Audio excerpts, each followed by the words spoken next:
Hey, it's Miss Silva, and this is part 3 of the semester final for the spring. First question is asking us, what is the domain of the graph? When we look at domain, we just concentrate on the x-axis, and we're looking at our graph starts here at -4. And because this point is solid, that means we're including that point, so we'll be using a closed bracket. Then if we look at the right side, it's going to infinity in the right direction, so towards positive infinity. So it goes from -4 to positive infinity. Infinity is never included, so we put a parentheses. Now we look at the range. The range are all the y values. So now we're going to be looking at the numbers on the y-axis. So my graph starts here where y is equal to 0. And again, because it's a solid point, we are using a closed bracket. If you look at it increasing, it's going to be opening up, so it's increasing towards positive infinity. And again, we include infinity, so we use a parentheses. We're going to be graphing transformations of exponential and log functions. So first, let's get the base. The parent function of this exponential function will be using the base that we just highlighted, which is 2. So this will be 2 to the x power. Now our parent table, we can create it by using the x values and plugging them in where x. So this is 2, -1. That's okay. Let's look at the transformations from the original equation. Now anything that's positioned with the x, in this case, x plus 3 is the whole exponent. That means we have a horizontal change, and h is equal to -3. Remember, because x lies, that means we're going in the left direction 3. So let's go ahead and fill out this transformation part where it's going to go left 3 units.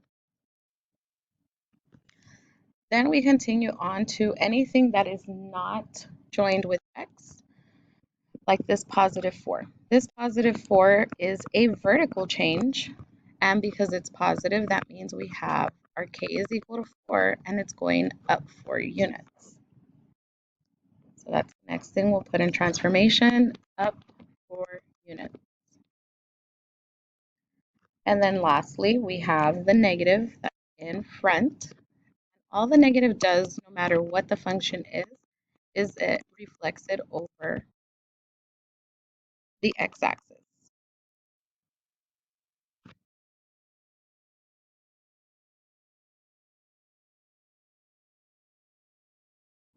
Now for my parent function, we're going to plot it just so we can see the change.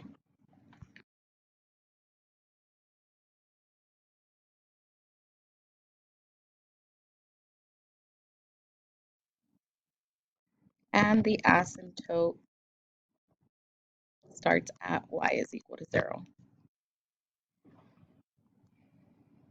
So let's go ahead and do the transformations. Because -3 is a horizontal change, the change is going to happen to the x coordinate. So we're going to be subtracting 3 since it's going to the left 3. And that's going to give us our new x values for our transformed function. So next we'll be looking at the reflection. Notice how it is being multiplied. There's usually a 1 here.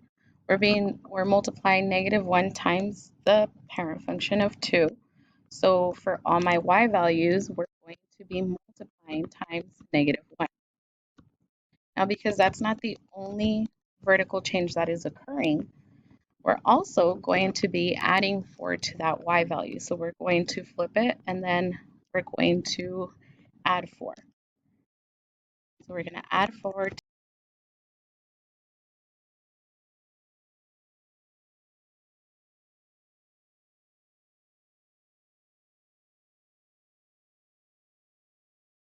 0. So let's go ahead and plot these points.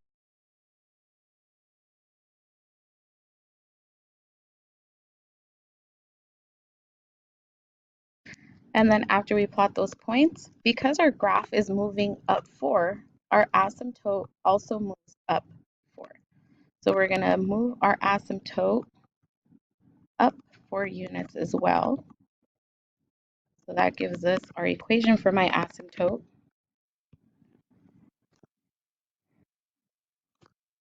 And then we're going to draw our graph where it gets close to my asymptote, but it does not touch it. Now for my domain, again, we're looking at our x-axis. Now if we look at our x-axis, it goes from negative infinity because there's an arrow, and then this one's going to continue opening up, so it'll eventually hit positive infinity. So for domain, we get negative infinity to positive infinity. Now for the range, it's a little different. We're going to be looking at all of our y values.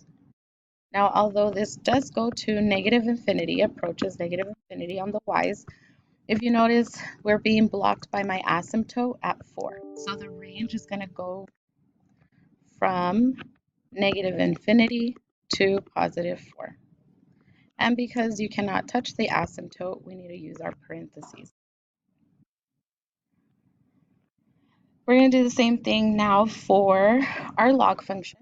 This requires a little bit more work. So we're going to look at our parent function. We have a base of 3. So my parent function is log base 3 of x. Now for the inverse parent function, we start with the base, which is 3. And then because it's an exponential parent function, we need to put the exponent as my x.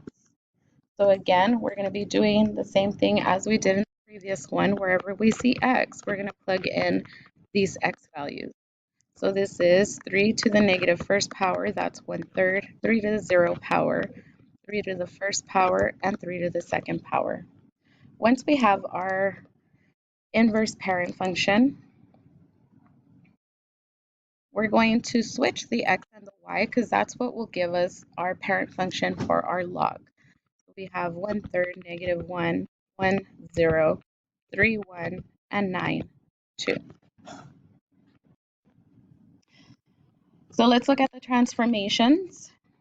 Anything inside with the x is going to be a horizontal change. So your h here is +1 because x lies. That means we are going to the right 1 unit. Then anything outside of the parentheses is going to be your k. K gives us our vertical change, and because it's positive, that means we're going to go up 2. So on our parent table,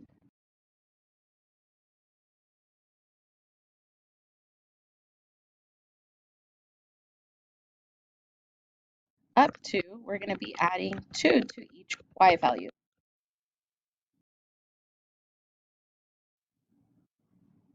So let's go ahead and graph the parent function so we know where it starts.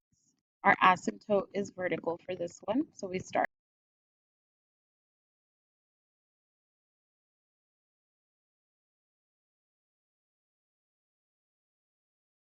my parent function, and now we're going to graph our transformed function. Because my graph moved to the right 1, that means my asymptote also moved to the right 1. And now for my,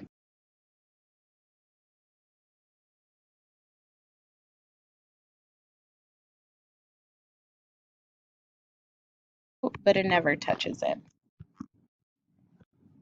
So let's look at our domain. We want to concentrate on our x-axis. There's a boundary on the left side. So the smallest x value that we have is 1, and it makes sense because my asymptote is at 1, so that's blocking it. It can't be equal to 1, so we use a parentheses. Then it goes on to positive infinity. Our range are our y values. If you notice, it's going to from negative infinity, and because it never ends, it's going to keep opening up. The graph is going to keep opening up. My y values are going to be approaching positive infinity. So my range is going to be from negative infinity to positive infinity. So let's look at properties of polynomials next. Because it's going opposite directions, we have an odd function. The leading coefficient is based off of the right side of the graph. So because it's positive, that means my leading coefficient is going to be positive. The degree of the polynomial is based off of how many x-intercepts or solutions it has, or bounces or multiplicities. In this case, we have 1, 2, 3. So the degree of my polynomial will be 3. Now, when we look at end behavior, when x approaches negative infinity, that's just a fancy way of saying look at the left side of the graph. Notice how it's pointing down. That means my y's are going in the negative infinity direction. Then when x approaches positive infinity, again, we're going to be looking at the right side of the graph because that's where x approaches positive infinity. And because it is increasing, it's facing the positive direction on y, my y's are going to be approaching positive infinity.